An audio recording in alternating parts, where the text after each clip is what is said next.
안녕하세요. 저는 30대 후반 여자입니다. 저는 임신과 출산과 함께 시댁 식구들과 연을 끊게 되었는데요.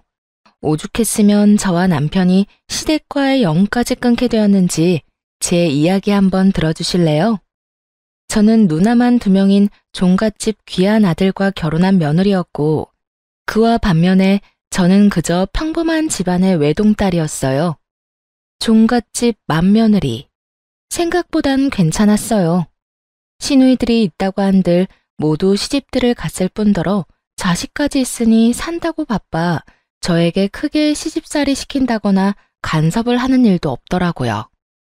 시모 역시 별다르게 저에게 트집을 잡는다거나 하는 일이 없어 많은 사람의 우려와는 다르게 평탄한 결혼 생활을 하고 있었어요. 남편 역시 집안일에 대한 모든 권한을 저에게 일임한 덕에 조그만 의견 충돌조차 없이 편안한 생활이 가능했죠. 단 한 가지 힘든 점은 있었어요. 그건 바로 몸이 조금 힘들다는 것이었어요. 종갓집 며느리답게 온갖 집안 행사를 맡아 해야 했고, 그 정도 힘든 것쯤이야 종갓집 맏며느리로 들어오면서 어느 정도 각오를 했던 터라 얼마든지 참아낼 수 있더라고요. 무엇보다 마음이 편하니 별것 아닌 것처럼 느껴지기도 했고요. 그래서였을까요? 저는 생각보다 빨리 임신하게 되었고, 저의 임신 소식에 평소 무뚝뚝하기 그지없던 시부에게까지 전화가 왔더라고요. 아가, 소식 들었다. 임신이라고? 네, 아버님. 병원 다녀왔는데 5주 됐다네요. 그래. 잘했다, 잘했어. 고맙다, 정말. 네가 복덩이구나. 아니에요. 운이 좋았죠. 그래, 항상 몸 조심해야 하는 거 알지? 언제 어디서든 조심 또 조심하거라. 다시 한번 고맙다, 고마워. 손이 귀한 집인 덕에 시부만 아니라 모든 식구가 다 제 일인 듯 과하게 기뻐해 주었고, 뱃속 아기의 성별이 남자라는 사실을 알렸을 땐 그야말로 동네 잔치라도 열 기세로 기뻐하시더군요. 하지만 그런 기쁨도 잠시, 뱃속에 귀한 아들을 품고 있다는 이유로 과한 걱정과 우려가 쏟아지기 시작했어요. 뱃속의 아기 중요한 거 저도 압니다. 하지만 그 걱정도 적당한 선이 있는 건데, 시모를 비롯한 시누이들은 그 선을 점점 넘기 시작했고, 좋은 마음에서 시작했던 조언은 어느새 간섭이 되어가고 있었어요. 어느 정도였냐면 시누이들은 하루씩 번갈아 가면서 연락이 와 저의 일거수일투족을 감시라도 하듯 캐묻기 시작하더니 어느 날은 먹는 걸로도 간섭하기 시작하더군요. 올키에 몸은 좀 괜찮아? 입덧은 해? 아니요, 다행히 입덧은 안 할 것 같아요. 먹는 것도 잘 먹고 아직까진 자는 것도 잘 자고 있어요. 그래? 그러면 다행이다. 어제는 병원 다녀왔다고 했고, 오늘은 어디 나가? 아, 요즘 뭐 특별히 먹고 싶은 거 없어? 내가 택배로 보내줄게. 아, 오늘은 집에서 좀 쉬려고요. 요즘은 빵, 떡볶이, 국수, 이런 게 자꾸 먹고 싶은 거 있죠? 응? 그런 거 말고 몸에 좀 좋은 거 먹지. 이상하게 밀가루 들어간 게 자꾸 당기네요. 혹시나 병원에 물어보니까 스트레스 받지 말고 먹고 싶은 거 먹으라고 해서 조금씩 조절해 가면서 먹고 있어요. 아유, 그래도 안 돼. 밀가루 몸에 좋지도 않은데. 그러지 말고 내가 찾아보니까 임산부 식단도 있더라. 그거 보내줄 테니까 그렇게 챙겨 먹어. 전화 끊고 바로 보내줄게. 아, 네? 네, 알겠어요. 이쯤 되니 그냥 설득을 포기하게 되더라고요. 병원에서도 된다고 하는데도 시누이 본인은 절대로 안 된다고 하는데 제가 뭐라고 할 수가 있겠어요? 통화할 때마다 안부를 묻는다는 명목하에 하나부터 10까지 다 묻고, 이건 이래서 안 된다, 저건 저래서 안 된다고 설교와 간섭을 늘어놓는 게 시누이들의 일상이 되어가고 있었어요. 전 그런 시누이들의 행동이 기가 막히고 코가 막혔지만 뱃속에 애도 있는데 화를 내서 뭐하나 싶어서 그냥 대답만 하고 넘겨버리는 생활이 반복되고 있었죠. 그러던 어느 날 남편과 저녁을 먹고 있는데 한동안 잠잠했던 시모에게서도 전화가 오더라고요. 아가, 몸은 좀 어떠니? 저녁은 먹었니? 네, 지금 먹고 있어요. 몸은 괜찮고요. 식사는 하셨어요? 그럼 우리는 일찍 먹었지. 그나저나 너 예정일이 언제였지? 혹시나 해서 묻는 건데 당연히 자연분만 할 거지? 이건 또 무슨 말인가 싶더군요. 아직 배가 나오지도 않았는데 자연분만이라니. 물론 저도 자연분만이 싫은 건 아니었어요. 하지만 아직 초기인데 지금부터 자연분만 타령이 시작되면 출산할 때까지 이 타령을 들어야 한다는 상황 자체가 싫더군요. 그래서 이번만큼은 제 생각을 똑바로 말하기로 했어요. 자연분만이요? 아니 어머님, 저 아직 밖에 나가면 임산부인 줄 아무도 몰라요. 아직 그런 걸 결정하기엔 너무 이른 거 아닐까요? 아, 물론 저도 상황만 된다면 자연분만 생각하고 있긴 한데 하여튼 그런 말 하기엔 너무 이른 것 같아요. 하지만 시모는 역시나 대화가 될 리가 없었고 더 심하게 자연분만을 강요하기 시작하더군요. 아니 얘, 상황이 된다면이 아니라 무조건 자연분만 해야지. 자연분만을 해야 아기한테도 좋고 머리도 똑똑하다고 하더라. 여러모로 자연분만이 좋아. 그러니까 넌 다른 생각은 하지도 말고 자연분만만 생각해. 여러분, 이런 상황에 뭐라고 답하는 게 맞는 걸까요? 자연분만 할 수 있다고 말해도 출산날 뚝딱하고 아기가 나오는 것도 아니잖아요. 상황이 이렇게 되자 어떻게 말해야 될지 정말 곤란하더군요. 시모는 제 입에서 원하는 대답이 나올 때까지 10분이 넘도록 자연분만에 대해 좋은 점만 나열하고 또 강요했어요.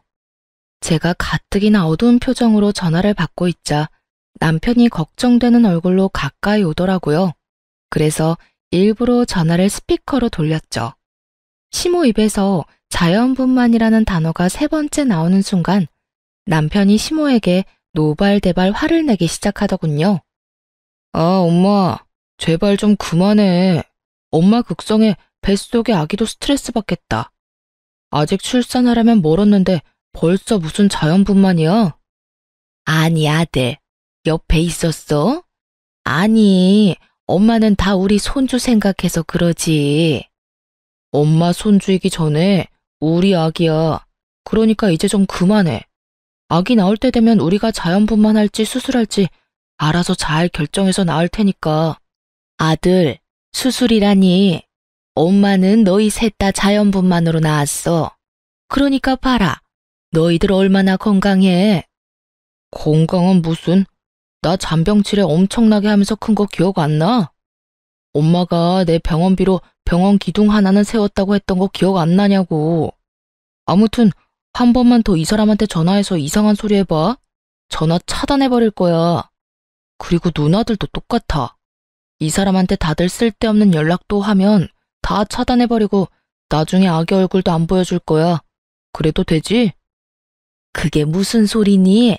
출산하면 얼굴은 보여줘야지. 그리고 쓸데없다니. 우린 다 걱정하고 생각해서 그러는 건데. 그 걱정이 다 쓸데없는 짓이라고.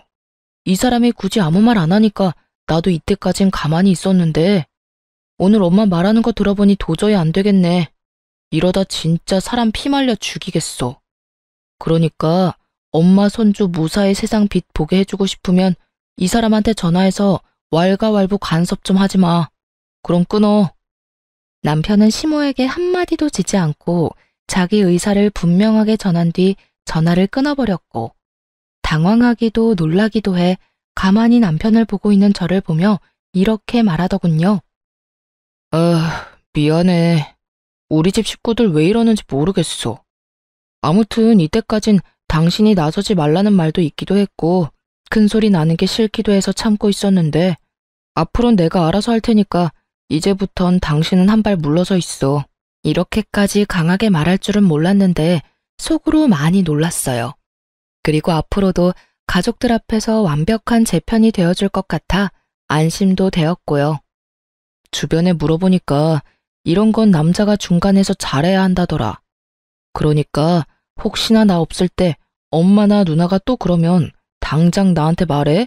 부담 갖지 말고. 참 고맙더라고요.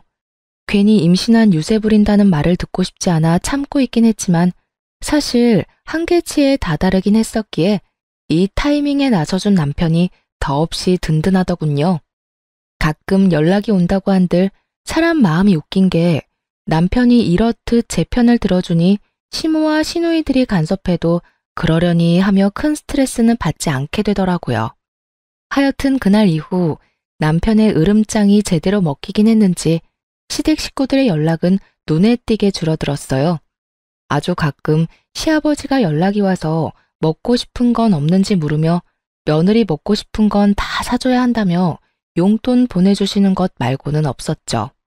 그렇게 시간은 흘러 출산이 얼마 남지 않은 어느 날 우려했던 상황이 나오고 말았어요. 뱃속에서 잘 놀던 아기가 너무 잘 놀아버렸는지 갑자기 여가가 되어버렸다고 하더군요. 바로 직전 검진까진 똑바른 자세로 잘 있던 아이가 여가가 되어버린 것도 당황스러운데 자연분만이 되지 않는다는 소식을 들은 시모의 반응을 생각하니 한숨이 끊임없이 나왔어요. 저의 예상대로 소식을 전해들은 시모는 득달같이 집으로 찾아왔고 그간 모아두기라도 한 것인지 속사포처럼 잔소리를 쏟아내더라고요. 넌 도대체 몸 관리를 어떻게 했니? 이제 아기 나올 때 다 됐는데 너가 몸 관리를 좀 더 잘했어야지. 그래서 정말 수술밖에 방법이 없대? 다른 방법은 없는 거야? 내 원참, 나는 한 번도 그런 적이 없는데 넌 도대체 왜 그런 거야? 정말 미쳐버릴 것 같더라고요. 아니, 아기가 갑자기 마음이 바뀌어 방향을 바꿔버린 것을 제가 무슨 수로 막나요? 다 큰 자식도 말을 들어먹지 않는데 뱃속에 있는 아기를 제가 무슨 수로 다시 되돌려 놓겠어요? 시모는 제가 무슨 대역죄인이라도 되는 양 저를 인정사정 없이 몰아붙이기 시작했어요. 그래도 전 최대한 차분하게 설명하려고 애썼죠. 아니 어머님, 제가 이렇게 되고 싶어서 이렇게 만든 것도 아니고 잘 아시잖아요. 이건 어쩔 수 없는 일이라는 걸요. 병원에서도 이런 경우가 종종 있다면서 어쩔 수 없는 일이라고 하셨어요. 어쩔 수 없는 일? 네 뱃속에서 일어나는 일인데 뭐가 어쩔 수가 없어? 다 네가 우리 말 안 듣고 네 멋대로 굴어서 이런 거 아니야. 하여튼 이래서 내가 너한테 그렇게 연락을 했던 건데 이제 어쩔 거야? 너 때문에 우리 귀한 손주 몸도 약하고 머리도 나쁘게 태어나면 어떡할 거냐고. 아무리 좋게 설명을 해보아도 시모는 애초에 제 말을 귀담아 들을 생각이 없어 보였죠. 그쯤 되니 억울함을 넘어 짜증이 나더군요. 결국 화가 폭발해버린 저는 더는 시모와 입씨름을 하지 않고 그 자리에서 바로 병원으로 전화를 걸어 담당 선생님과 시모를 통화시켜버렸어요. 처음부터 시모는 우리 며느리 때문에 아기가 갑자기 여가가 되었다며 어떻게든 제 탓으로 돌려보려고 애썼지만 의사 선생님이 이건 아니다 싶었는지 좀 강하게 나무라기 시작하더군요. 전문의의 사실을 바탕으로 한 꾸중과 호통에 시모는 연신 헛기침을 하며 얼굴이 붉어졌죠. 원하는 말을 듣지 못하니 선생님이 뭐라고 하시든 전화를 무턱대고 끊어버리더군요. 전화를 끊은 시모의 표정은 분노로 가득했고 전 그런 시모를 보며 이렇게 말했습니다. 충분히 들으셨죠? 어머님, 제발 다른 데서 카더라식 거짓 정보만 듣고 저한테 나무라지 말아주세요. 선생님 말씀대로 이건 제 잘못도 아기 잘못도 아니고 어쩌다 일어날 수 있는 일이라고요. 그러니 이제 그만하고 돌아가 주세요. 저도 피곤해요. 제 말에 시모는 아무 말도 하지 못하고 한참을 저를 노려보더니 끝까지 입 한 번 떼지 않고 돌아가더군요. 상황이 이렇게 되니 전 아기를 출산하고 난 뒤가 더 걱정됐어요. 뱃속에 있을 때도 이 난리인데 그 귀한 아들이 세상의 빛을 보게 되면 얼마나 난리들을 피워댈지 불보듯 너무 뻔했으니까요.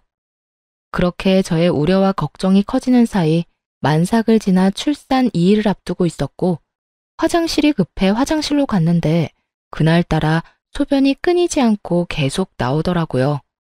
처음 겪는 상황이지만 딱 알겠더라고요. 양수가 터졌구나 하고요. 거기에다 꽤 심각한 상황이라는 것까지도요. 전 서둘러 병원으로 향했고 내진을 해본 결과 상황은 제 생각보다도 더 좋지 않았어요. 급하게 긴급 제왕절개 수술에 들어가야 할 정도로 말이죠. 제 연락을 받은 남편은 급히 병원으로 오고 있었고 제가 내진을 받는 사이 도착한 시댁 식구들과 친정 식구들이 줄지어 들어오고 있더군요. 식구들의 등장에 의사와 간호사분은 상황이 급하다는 설명을 해주었고 설명을 다 들은 시모는 한시라도 빨리 동의서에 사인을 해도 모자랄 판국에 간호사와 실랑이를 하며 미친 소리를 뱉어내기 시작하더군요. 아니, 시도라도 해볼 수 있잖아요. 바로 수술하지 말고 자연분만 시도라도 해보라고요. 보호자분, 시도를 하고 말고 할 시간이 없다니까요. 얼른 확인해보시고 사인해주세요. 시간이 없기는 무슨. 우리 며느리 얼굴 보니까 그렇게 급한 것 같지도 않구먼. 이분 말고 다른 보호자 안 계세요? 이러다 진짜 사모님도 그렇고 아기도 그렇고 정말 큰일 날 수도 있다고요. 그러니까 그 큰일 나기 전에 자연분만 시도라도 해보자니까요. 여기서 이럴 시간에 시도라도 하면 될 것을. 시모는 도무지 말이 통하지 않는 상태였고 뒤늦게 도착해 상황을 늦게 전해들은 엄마가 시모를 막아서며 분노를 표출하셨어요. 사돈, 정말 이럴 거예요? 지금 위험하다잖아요. 이러다 우리 딸 잘못되면 사돈이 책임지실 거예요. 비키세요. 제가 사인하겠습니다.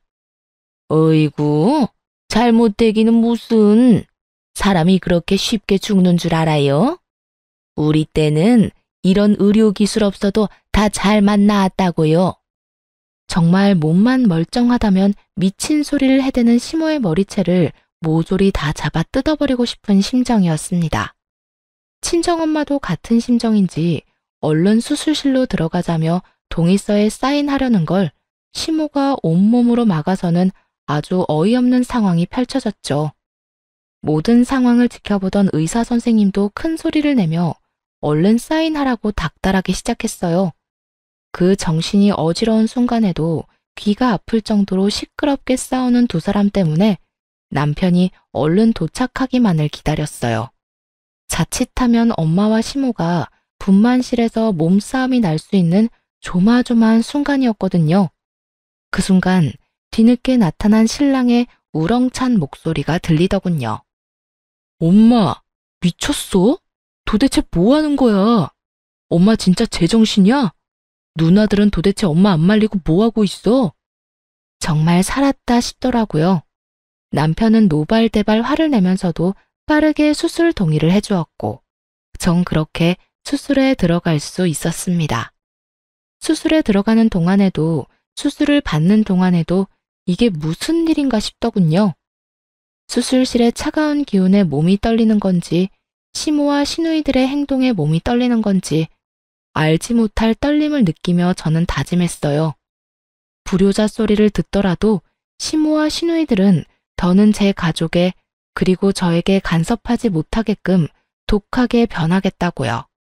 그렇게 저의 다짐과 함께 소중한 아들이 세상에 나오고 풋처치를 하고 병실로 가니 남편이 두 손을 꼭 모으고 저를 기다리고 있더군요.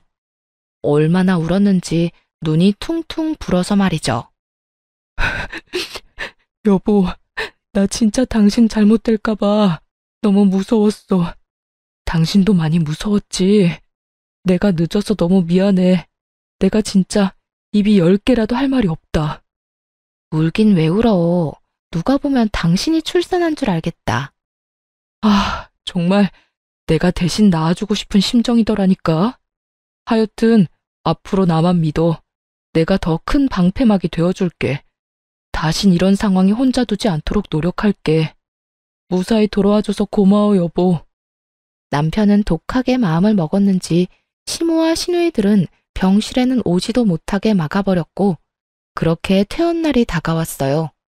저는 퇴원을 위해 짐을 싸고 있었고 남편은 병원비를 정산하기 위해 잠시 자리를 비운 사이 어떻게 알았는지 시모가 병실로 들어서더군요. 몸은 좀 어떠니? 아직 아프긴 한데 그래도 어제보단 덜 아파요. 그러게 자연분만 했으면 이렇게 아플 일도 없었을 텐데. 어머님, 이제 그만 좀 하세요. 이미 수술은 했고 아기도 건강하게 잘 나왔는데 왜 계속 자연분만 이야기를 하세요? 그래, 그건 그렇고 조리원으로 간다고? 네, 예약해둔 조리원에서 2주 쉬고 나와요. 제 말을 듣던 시모는 제 눈치를 살피더니 헛웃음이 터져나오는 말을 하기 시작하더군요. 그게 내가 많이 생각해 봤는데 아무래도 우리 귀한 장손을 남의 손에 맡긴다는 게 영 불안해서 말이야. 그래서 하는 말인데 너 산후조리를 우리 집으로 가서 하는 게 어떻겠니? 그게 불편하면 내가 너희 집으로 가도 되고 말이야. 어머님, 아무리 그래도 제가 어떻게 어머님한테 제 몸조리를 맡길 수 있겠어요. 아기도 그렇고 힘드실 거예요. 그리고 어떤 걱정하시는지 잘 알고 있는데 그런 일이 일어나는 건 아주 극소수이고요. 제가 예약한 조리원 유명하기도 하고 평도 꽤 좋은 곳이라서 그런 걱정은 안 하셔도 돼요. 아무래도 전문가한테 맡기는 게 저도 편하기도 해서 그냥 조리원으로 갈게요. 어머 얘, 그런 걸로 치면 나도 전문가야. 내가 네 남편을 비롯해 애 셋을 키웠어. 그러니까 그냥 우리 집으로 가자. 내가 정말 불안해서 그래. 시모의 아집은 제 상상보다 더 대단하더군요. 조리원에서 일어난 말도 안 되는 사건 사고를 누구한테 들었는지 도저히 불안해서 못 맡기겠다며 혹시라도 모를 사고가 일어나기 전에 미연에 방지하는 게 훨씬 낫다는 말까지 하더군요. 제가 아무리 좋은 말로 설득도 해보고 때론 싫은 티를 내며 거부도 해봤지만 시모는 의지를 굳힐 생각이 전혀 없어 보였고요.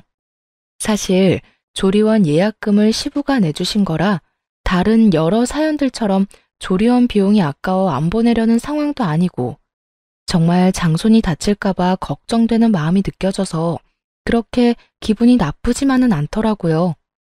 그렇게 저와 실랑이를 벌이는 사이 남편과 아빠가 병실로 들어왔고 남편이 시모의 앞을 막아서려는 찰나 전 그런 남편을 제지했어요.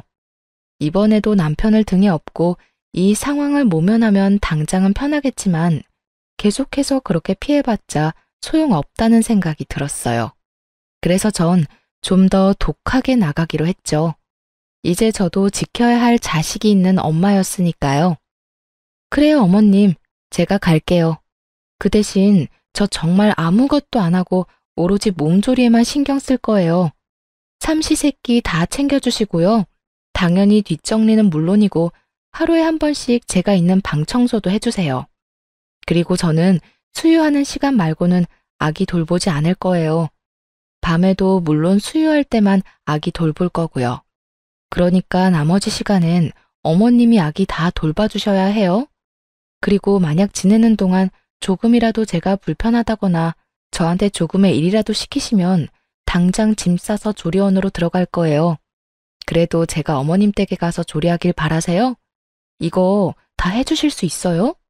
시모는 잠시 멈칫하는 듯 했지만 이내에 다 할 수 있다며 호언장담을 하는데 결국 시모의 뜻대로 시댁에서 몸조리를 시작하고 말았어요. 시댁에 도착해 제가 머물 방에 가보니 참 뭘 믿고 집에서 산후조리를 해준다고 했는지 알 수가 없더군요. 여기저기 굴러다니는 머리카락에 먼지, 굳이 코를 대지 않아도 묵은 냄새가 강하게 나는 꼬질꼬질한 이불. 딱 보아도 신생아와 산모를 맞이할 수 없는 방에 아기와 들어가 있으라고 하는데 참 기가 막혔어요. 그래서 전 주저하지 않고 시모에게 직접 청소해달라고 했죠. 어머님, 방 청소 좀 해주세요. 먼지도 너무 많고 머리카락도 굴러다니고. 이불은 새로 세탁하신 건 맞죠? 냄새가 나는데? 그러지 말고 이불도 새로 빨아주세요. 제 말에 시모는 아주 뻔뻔하게 거짓말을 늘어놓더라고요. 어머 얘, 청소도 다 했고 빨래도 다 해놓은 거야. 그러니까 언제 청소하고 언제 하신 빨랜데요? 그게 한 며칠 됐나? 며칠은 개뿔이라는 말이 정말 목구멍 끝까지 올라오는데 얼마나 말을 삼키고 또 삼켰나 몰라요. 시모는 찔리는 듯 저의 눈치를 살피고 있었고 저는 한 차례 말을 삼킨 후 시모에게 이렇게 말했어요. 어머님, 제가 이래서 조리원에 가려고 했던 거예요. 요즘 조리원에 들어가면요. 하루에 한 번씩 청소 꼭 해주세요. 이거랑은 비교도 되지 않을 만큼 깨끗한 환경에서 지낼 수 있도록 해준다고요. 제가 그 정도로 깨끗한 거 바라는 거 아니잖아요. 최소한 바닥에 머리카락이랑 먼지는 없어야 하는 거 아닐까요? 최소한 이불에서 향기는 안 나더라도 캐캐 묵은 쉰냄새는 안 나야죠. 그냥 다시 좀 빨고 청소 좀 해주세요. 정 힘드시면 지금이라도 조리원으로 가고요. 아니다. 금방 해줄 테니 안방에 가서 기다려라. 급하게 하지 마시고 천천히 하셔도 되니 꼼꼼하게 해주세요. 스팀 청소기도 있으시잖아요. 저 올 때마다 매번 시키시던 거요. 다 하시고 그걸로 한번 싹 밀어주세요. 저 혼자만 지내면 상관없는데 아무래도 신생아가 있으니 청결이 제일 중요해서요. 그래, 알겠다. 전 최대한 뻔뻔하고 담담하게 요구하려고 애썼고 시모는 표정이 좋지 않긴 했지만 철석같이 약속한 것이 있어서 그런지 저의 요구대로 다 들어주더군요. 시모가 좋든 싫든 어른에게 이것저것 요구해야만 하는 상황이 마음이 편하지 않았더군요. 때로는 내가 너무 심한가 하는 생각이 들기도 했고 그때마다 고개를 세차게 흔들며 마음을 다잡곤 했어요. 여기서 제가 물러서게 된다면 아마 모르긴 몰라도 육아를 하며 또 휘둘리게 될 것이고 전 죽었으면 죽었지 그따위 말도 안 되는 간섭을 육아하면서 받을 생각은 전혀 없었으니까요. 그렇게 시모는 점점 힘든 티를 내기 시작했지만 어떻게 하겠어요? 다 시모 본인이 자초한 일이었고 전 다른 건 몰라도 저 역시 몸조리만큼은 중요했으니까요. 시댁에 들어간 이후 시모는 전적으로 저의 뒷바라지를 시작했고 정말로 저에게 밥상까지 차려다 바치게 될 거라 생각하지 못했었는지 하루하루 지날 때마다 쑤신다는 곳이 늘어가더군요. 그러나 말거나 전 수유지옥과 트림지옥에 정신을 차릴 새가 없었어요. 새벽에 잠도 못 자고 아이를 돌보다 보니 아기가 잘 때는 저도 같이 지쳐 쓰러져 자고 있을 때가 많았어요. 그래서 시모가 모든 집안일을 혼자서 할 수밖에 없었죠. 그걸 보던 시부는 말년에 고생한다며 그러게 예정대로 조리원 가면 되는데 여편네가 이상한 고집을 피운다며 저 대신 혀를 끌끌 차셨죠.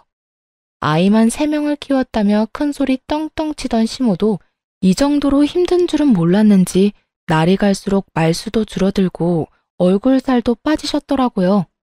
다들 아시다시피 먹고 싸고 울기를 반복하는 신생아의 굴레 속에 온 가족이 잠도 못 자고 아기한테 시달리게 되는 건 매일 있는 상황이었죠. 그렇게 일주일도 채 되지 않은 날 시모는 폭발을 하고야 말았습니다. 그날도 역시 배불리 모유를 먹은 아기는 오줌을 쌌는지 서럽게 울기 시작했어요. 아기가 목청껏 울기 시작하니 시모는 짜증 가득한 얼굴로 방문을 세게 열더니 아기를 향해 고함을 질러버리더라고요. 아, 정말 그만 좀 울어라. 너 때문에 내가 정말 미쳐버릴 것만 같아. 어떻게 하루 종일 우니? 하루 종일 울어? 그렇게 귀하고 귀에 조리원에조차 맡기지 못하겠다고 똥꼬지 부려 데리고 올 땐 언제고 목도 제대로 가누지 못하는 생후 일주일도 안 된 아기한테 화를 내는 모습을 보고 있자니 정말 기가 다 막히더군요. 시모는 그야말로 정신을 놓은 듯 보였고 그런 시모에게 쏘아붙이듯 말했어요. 어머님, 먹고 자고 우는 게 일인 아기한테 울지 말라고 화를 내면 어떻게 해요? 얘는 제 할 일을 하는 것뿐이라고요. 예, 아무리 그래도 해도 너무하지 않니? 밤에는 직접 애 보느라 잠도 못 자. 낮에는 빽빽 울어대는 소리에 잠도 못 자. 도대체 난 언제 자란 말이니? 귀한 손주도 하루 이틀이지. 나도 사람인데. 이렇게까지 울어대니 나도 당연히 짜증이 나지. 그러게 제가 이럴 줄 알고 조리원으로 간다고 했었잖아요. 그렇게 고집 부려서 데리고 오더니 고작 일주일도 못 버티고 이렇게 화내려고 큰 소리 치셨어요. 그리고 소리 좀 그만 지르세요. 애 놀라면 밤에 더 심하게 우는 거 모르세요? 제 말을 다 알아듣는 듯 아기는 타이밍 맞춰 더 큰 소리로 울기 시작했고 시모의 표정이 실시간으로 썩어가고 있더군요. 저는 불만스러운 눈빛으로 우는 아기를 달래기 시작했죠. 그랬더니 시모가 기어들어가는 목소리로 이렇게 말하더군요. 아가, 너 지금이라도 조리원에 들어가면 안 되니? 네? 그게 무슨 말이세요? 이제 와서 조리원을 어떻게 가요? 전 일부러 더 난색을 보이며 시모의 말을 받아쳤고 시모는 도저히 안 되겠다 싶었는지 아예 애원을 하기 시작하더군요. 나 정말 이러다 죽을 것 같아서 그래. 내가 나이가 몇 살인데 끼니 때마다 며느리 밥 시중 드는 것도 모자라 낮이고 밤이고 손주 시중 드느라 잠도 못 자. 그것뿐이니? 네 시아버지 눈치 보여서 그것도 그거대로 아주 힘들어 못 살겠어. 그러니까 제발 이제라도 조리원으로 가라. 응? 참 뻔뻔하다 싶더군요. 그러게 진작 제 말대로 했으면 서로 이렇게까지 얼굴 붉힐 일은 없었을 텐데 왜 고집을 부려서 이런 상황까지 만드는 것인지 이해도 되지 않았고요. 제가 여러 가지 생각들로 할 말을 잃고 시모의 얼굴만 뚫어지게 보고 있으니 주저리 아무 말 대잔치를 하기 시작하더군요. 네 말대로 전문가들도 있고 네가 먹는 밥도 거기에서 더 잘 챙겨줄 거다. 너도 시어머니한테 이거 해달라 저거 해달라 말하기 눈치 보일 거 아니냐. 아니요, 전 괜찮아요. 어머님이 아기를 이렇게 잘 맡아주시니 혹시 모를 사고가 안 일어나서 더 안심되던걸요. 애초에 어머님이 다 해준다고 해서 여기로 온 거라 눈치는 안 보여요. 아무튼 전 여기 좋아요, 어머님. 사실 불편한 것이 맞았지만 다신 시모가 말도 안 되는 아집을 부리지 못하게 더 시모를 몰아세웠어요. 제가 그렇게 해맑은 얼굴로 말하자 시모의 얼굴은 그야말로 흑빛이 되어가고 있었죠. 거의 울기 직전의 표정으로 마지막 술을 꺼내 보이더군요. 저기, 지금이라도 조리원에 가면 비용은 내가 주마. 얼마가 들든 군소리 하지 않고 다 주마. 아니 이참에 그냥 편하게 한 달 정도 가 있는 게 어떻겠니? 그러니 제발 시험이 살린다 생각하고 조리원으로 좀 가주려무나 이렇게 부탁하마. 이렇게까지 하는데 더는 시댁에 머물 이유가 없더라고요. 그래서 전 짐을 싸 집으로 돌아왔고 집에서 미리 알아봐 두었던 도우미분을 불러 시모가 준 돈으로 본격적인 조리를 시작했습니다. 한 달 동안은 그야말로 천국 같은 시간이었어요. 한 달 뒤 본격적인 독박 육아가 시작되자 그야말로 지옥이 펼쳐지더군요. 물론 남편도 많이 도와주긴 했지만 남편이 출근하고 나면 오롯이 혼자 육아를 감당해야 하니 집도 더러워지고 성격도 많이 예민해져 갔어요. 친정 부모님은 몸이 좋지 않으셨고 시댁에선 이젠 아기는 사진으로만 보는 것이 행복하다고 할 만큼 질려버린 상황이니 도움을 줄 사람이 없는 그런 상황이었죠. 상황이 그렇게 되자 처음에 마사지를 받을 땐 완모를 하고도 남을 거라고 했던 모유가 점점 마르기 시작하더니 아이에게 줄 수 없을 정도로 막히기 시작했어요. 남편이 육아와 살림을 함께 해주곤 있었지만 그것과는 별개로 엄마가 할 일은 너무나도 많았고 전 지쳐가고 있었죠. 결국 모유 대신 분유를 먹이기로 결정했어요. 분유를 먹이기 시작하니 젖병을 씻긴 해야 하지만 남편도 아기 밥을 먹일 수 있으니 그만큼 저에게도 여유라는 게 생기더라고요. 거기에다 굳이 수유하느라 선잠을 자야 할 일도 사라졌고요. 하지만 좀 살만해졌다고 생각했는데 조용하던 신우가 갑자기 날뛰더라고요. 그때는 남편이 아이 분유를 먹이던 중이어서 제가 전화를 대신 받게 되었어요. 여보세요? 형님, 저예요. 잘 지내시죠? 그럼 올케는 잘 지내? 조리는 잘하고 있어? 아기 때문에 힘들지? 뭐 그렇죠. 이제는 좀 괜찮아지고 있어요. 그래? 그러면 다행이고. 그나저나 병훈이는 뭐해? 아기 보고 있어? 네, 아기가 배고프다고 울어서 남편이 분유 먹이고 있어요. 뭐? 올케, 설마 모유 수유 안 해? 언제부터? 원래는 모유 먹였었잖아. 말이 끝나기가 무섭게 신우이는 짜증이 섞인 목소리로 저를 혼내기 시작했어요. 다른 사람도 아닌 아기 엄마인 저에게 따지듯이 물어오더라고요. 역시나 제가 딱 생각했던 반응이었어요. 듣기론 시누이들도 완모까진 하지 못하고 분유를 먹였다고 들었고, 심지어 둘째 시누이는 제왕절개를 했다고 하더군요. 근데도 저한테 그 난리를 부리는 것을 보며 또 이 난리를 부리겠구나 했죠. 숨기려면 얼마든지 숨길 수 있었겠지만 언제까지고 숨길 수도 없는 노릇이었고, 어차피 한 번은 부딪혀야 할 일이라 생각해서 말했더니 역시나 예상했던 반응이 나오더라고요. 속으로 사람 참 쉽게 안 바뀐다 생각했네요. 그게 제가 몸이 너무 안 좋아져서요. 그동안 도와줄 사람도 없고 남편도 바빠서 이리저리 무리를 좀 했더니 모유가 안 나오더라고요. 양은 적고 아기는 더 달라고 울고 해서 하는 수 없이 분유 먹이기로 했어요. 완모 가능하다고 해서 저도 완모까지 할 생각이었는데 나오질 않으니 어쩌겠어요? 아쉬워도 하는 수 없죠. 전 있는 그대로 제가 처한 상황을 보태지도 빼지도 않고 설명해 주었고, 시누이는 저에게 괜찮냐는 말 한마디 없이 큰 소리를 내기 시작했어요. 그러게 아기 엄마가 몸 관리를 잘했어야지. 또 밀가루나 먹어댔겠지. 아유, 올케는 도대체 제대로 하는 게 뭐야? 정말 뭐 하나 마음에 드는 게 없어. 정말 어이가 없어 기가 다 막히더군요. 저요, 임신했을 때나 밀가루 즐겨 먹었지 평소에는 잘 먹지도 않아요. 거기에다 어린아기 독박 육아해보신 분들은 아시겠지만 혼자 아기 보면서 끼니 챙기는 게 어디 쉬운 일인가요? 대충 퍼먹고 쪽잠이라도 자면 다행 아닌가요?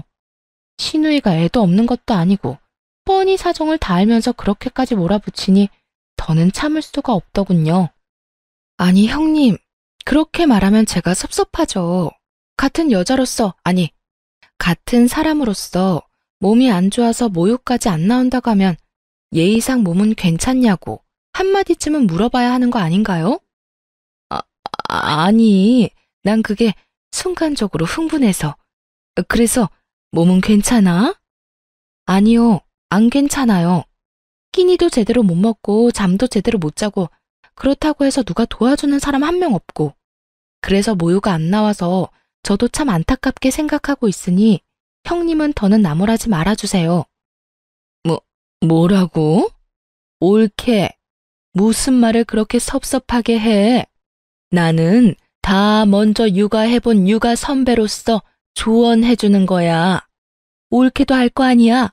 모유가 좋지 분유가 좋아? 아, 진짜 이런 말까지 안 하려고 했는데 지금 형님이 하는 건 조언이 아니라 간섭인 거 알고 계시죠? 그리고 몸에 좋다는 초유는 차고 넘치게 먹였고 요즘 분유도 좋게 잘 나와서 성장하는데 아무 문제 없는 거 누구보다 잘 아시잖아요. 형님도 완모 못 하셨으니까요.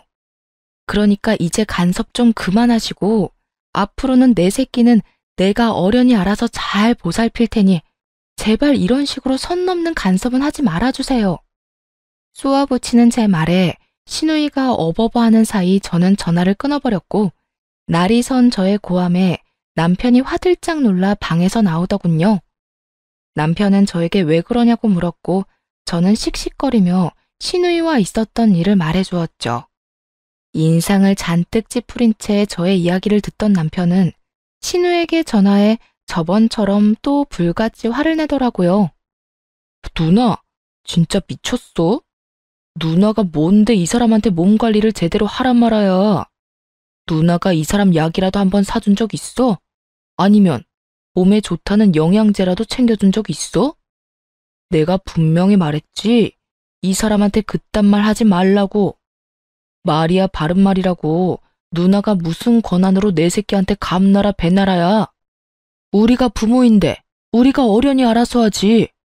그러니까 앞으로 이 사람한테 전화도 하지 마. 나한테도 한동안 연락도 하지 마. 알겠어? 이 정도 했으면 이젠 그만하겠지 생각했거든요. 그런데 신우는 참 포기를 모르는 여자더라고요. 며칠 동안 무서울 정도로 조용하던 신우이는 시부와 함께 시모, 둘째 신우이까지 대동한 채 집으로 왔더라고요. 이런 말하면 어떻게들 생각하실지 모르겠지만 전 오늘이 결전의 날이구나 싶었어요. 그 지긋지긋한 간섭의 고리를 완전히 끊어버릴 날이요. 이러한 제 생각을 알 리 없는 시모와 시누이들은 아기를 보며 행복한 시간을 보내는 시부와는 달리 아기는 뒷전이고 눈을 반짝이며 온 집으로 누비고 다니더군요. 뭐 하나 트집을 잡아볼까 하는 의도가 다분해 보였거든요. 세 사람은 집안을 둘러보며 되지도 않는 핀잔을 잡아대려고 애썼지만 제가 듣는 둥 마는 둥 대꾸도 제대로 하지 않으니 결국 모유 이야기로 바로 본심을 드러내기 시작했어요. 단유했다던데 그게 사실이냐? 다시 마음을 돌릴 생각은 없느냐? 분유보단 모유다. 여러 가지 말로 저를 설득하던 시모는 제가 마음을 돌려먹을 생각이 보이지 않자 남편을 몰아세우기 시작하더군요. 넌 이런 중요한 이야기를 왜 이 엄마한테 말도 안 한 거야? 하긴 제가 마음대로 다 휘두르는 대로 넌 입도 못 대고 있었겠지. 넌 지금부터 그렇게 네 마누라 치맛자락에 휘둘려서 나중에 우리 손주한테 정말 큰일이 생겼을 때 네 의견이라도 낼 수 있겠니? 이 엄만 참 걱정이 많다. 시모는 졸지에 남편을 마누라 치맛자락에 빠져 허우적거리는 남자로 만들어버리더니 저에 대한 적대감을 숨김없이 드러내더군요. 한참을 저에 대한 불만을 쏟아내던 시모의 입에선 결국 아직 한참이나 남은 제 아들의 교육에 대해서도 간섭하기 시작했어요. 정말 내가 이럴 줄 알았다. 자연분만도 못하더니 완모도 못한다는 게 말이나 돼? 우리 귀한 장손한테 도대체 네가 무슨 짓을 하는 줄이나 알아? 에휴, 이미 단유했다니까 그건 접어두고 앞으로가 중요한 거 알지? 네? 앞으로라니요? 뭐가 또 남았나요? 교육이 남아있지 않니? 넌 정말 엄마라는 애가 이렇게 생각이 짧니? 내가 이래서 마음을 놓을 수가 없다니까. 그래서 하는 말인데 앞으로 우리 장손이 뭘 배우고 어떻게 키워야 할지 나하고 네 시누이들이 도울 테니 부담스럽게 생각하지 말고 도움 받으려무나. 시모의 헛소리에 시누이들은 너나 할 것 없이 맞장구를 치며 그 말도 안 되는 말을 찬양에 가까운 동의를 하고 있었고 전 그런 세 사람을 번갈아 보며 따져 물었어요. 도움이요? 말이 좋아서 도움이지 아예 어머님 뜻대로 제 아들을 키우겠단 말이잖아요. 전 절대로 그렇게 할 생각 없으니까 그런 생각은 하지도 마세요. 네 생각이 왜 필요하니? 내가 그렇게 하겠다는데. 그러게 진작 네가 내 아들을 쥐락펴락만 하지 않았으면 이런 일도 없지 않니? 착하고 순한 내 아들이 네 치맛자락에 빠져 헤어나오질 못하니 내가 이렇게라도 해야 내 귀한 손주가 잘 크지 않겠어? 하여튼 내 뜻은 굳혔으니 잔말 말고 내 뜻에 따르렴. 정말 해도 너무하더라고요. 엄마인 저를 인정해주지도 않고 말끝마다 귀한 손주, 귀한 손주. 속에서 분노가 쌓이고 있었죠. 시모고 나발이고 입에서 온갖 말들이 나오려고 하더군요. 시부가 옆에 있었지만 참지 못하고 한마디 하려던 순간이었어요. 시종일관 말 한마디 하지 않고 굳은 표정으로 바라보던 남편이 아기를 확 안으며 말했어요. 엄마, 누나, 이제 우리 영 끊고 살자. 더는 안 되겠어. 이대로 지내다간 나 아무래도 이혼당할 게 뻔하고 난 내 가정은 지켜야 하니까 우리 인연 끊어. 너, 그게 도대체 무슨 말이야? 연을 끊자니. 그게 이 엄마한테 할 말이야? 엄마 말대로 이때껏 내가 너무 착하고 순했던 것 같아. 진작 이 인연을 끊었어야 했는데. 그래도 가족이라고 참고 또 참았는데 이젠 안 될 것 같아. 남편의 단호한 태도에 시모는 개거품을 물며 거의 넘어가기 직전이었고 두 시누이가 남편에게 후레자식이라는 말과 함께 온갖 욕을 쏟아내기 시작했어요. 이 나쁜 놈아, 네가 그러고도 인간이야? 어떻게 엄마한테 그런 말을 할 수가 있어? 그러게. 엄마가 널 어떻게 키웠는데? 언니랑 나는 몰라도 엄마가 너한테 어떻게 했는데? 마누라 때문에 뭐? 연을 끊어? 네가 제정신이야? 누나들이 입장 바꿔서 생각해봐. 만약 누나들이 이런 상황인데 매형들이 누나 편 안 들어주고 시댁 말이 다 맞다. 너는 고개 숙이고 시댁 말에 다 따르라고 하면 누나들은 그런 남편이랑 계속 같이 살 수 있을 것 같아? 난 후레자식이 되는 한이 있어도 내 가정은 지킬 거니까 인연 끊어. 아버지, 죄송합니다. 남편의 말에 그나마 양심은 있는 것인지 시누이들은 동시에 입을 닫았고 시부는 아무런 말도 하지 않고 남편을 한참 바라보다 시모에게 묻더군요. 당신은 선호가 한 말 어떻게 생각해? 인연을 끊자는데?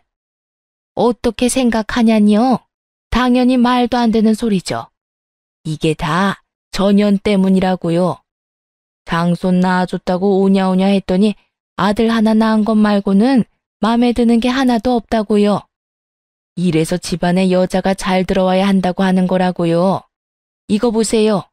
그 착하던 우리 아들 입에서 인연 끊자는 말이 나오다니. 이게 말이 된다고 생각해요? 시모는 눈까지 까뒤집으며 저를 향해 비판을 쏟아내고 있었고 그런 시모를 향해 시부는 고함을 지르기 시작했어요. 전연이라니? 아무리 화가 난다고 해도 그렇지. 며느리한테 욕설이라니 당신은 부끄럽지도 않아? 내가 진짜 이때까지 세 사람이 하는 꼴이 너무 창피해서 입이 떨어지지 않아서 가만히 있었더니 뭐? 전연? 당신은 기본적인 예의라는 것도 모르는 거야? 너희도 그래.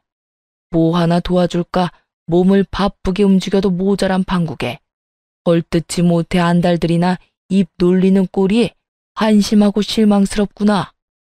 시부의 말에도 정신을 차리지 못한 시모는 다시 그 지긋지긋한 자연분만과 모유 수유를 입에 올리더군요. 아니 여보, 저 물건 때문에 우리 손주 자연분만으로 태어나지도 못했는데 완모라도 해야 건강할 거 아니에요. 제 말이 틀렸어요? 그만 좀 하라니까. 내 말 안 들려? 그까짓 것들이 뭐 중요하다고 이 난리들을 부리는 거야? 내가 이렇게까지 했는데도 못 알아듣는 것 같으니 앞으로 선호 뜻대로 이 집엔 발걸음도 하지 말고 연락도 하지 마라. 알겠어? 시부는 결국 남편의 뜻에 힘을 실어주었고 시누이들 역시 저희 집 출입 금지령과 함께 시댁 금지령까지 내려지게 되었죠. 시부의 그런 말까지 했는데도 불구하고 정신을 여전히 차리지 못한 시모는 모든 것이 다 제 탓이라며 제 머리채를 잡을 요량으로 저에게 달려들었지만 재빠르게 남편 뒤로 숨는 바람에 시모는 그대로 바닥에 고꾸라지게 되었어요. 그런 시모의 모습에 시누이들은 시모를 부축하기 바빴고 시모는 그런 시누이들의 부축을 받으며 며느리가 시어미를 밀어 넘어뜨렸다며 자신을 죽이려고 작정했다는 아주 말도 안 되는 곡소리를 내기 시작하더군요. 그 말도 안 되는 거짓말을 시부는 믿을 리 없었고 한심하다는 눈빛과 함께 이렇게 말하곤 집을 나가버렸어요. 네 엄마 다쳤다고 하니 너희가 병원 데려다 주고 치료 다 끝나거든 내 집으로 보낼 생각 말고 첫째 집으로 데리고 가든 둘째 집으로 데리고 가든 알아서 해. 아니면 궁짝 잘 맞는 셋이 살던가.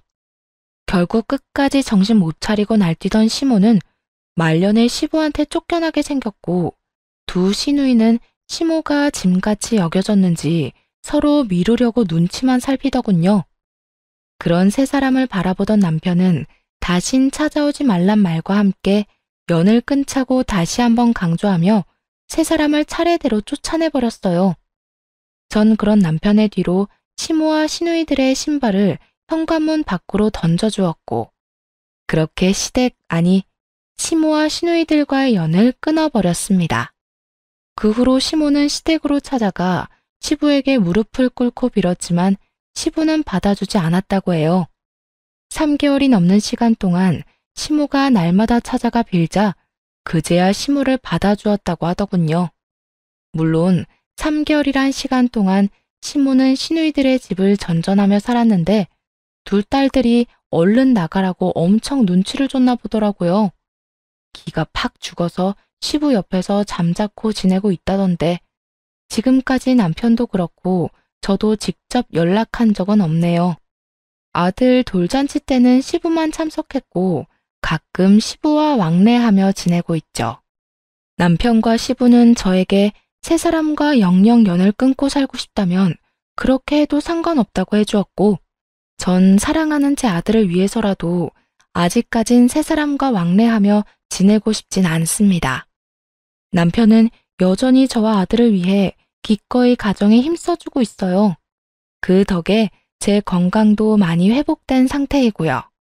처음 세 사람과 연을 끊고 난 후 폐륜이라도 저지르는 것 같아 망설여졌지만 요즘은 그런 힘든 결정을 기꺼이 해준 남편에게 한없이 감사하며 행복한 일상을 살아가고 있어요.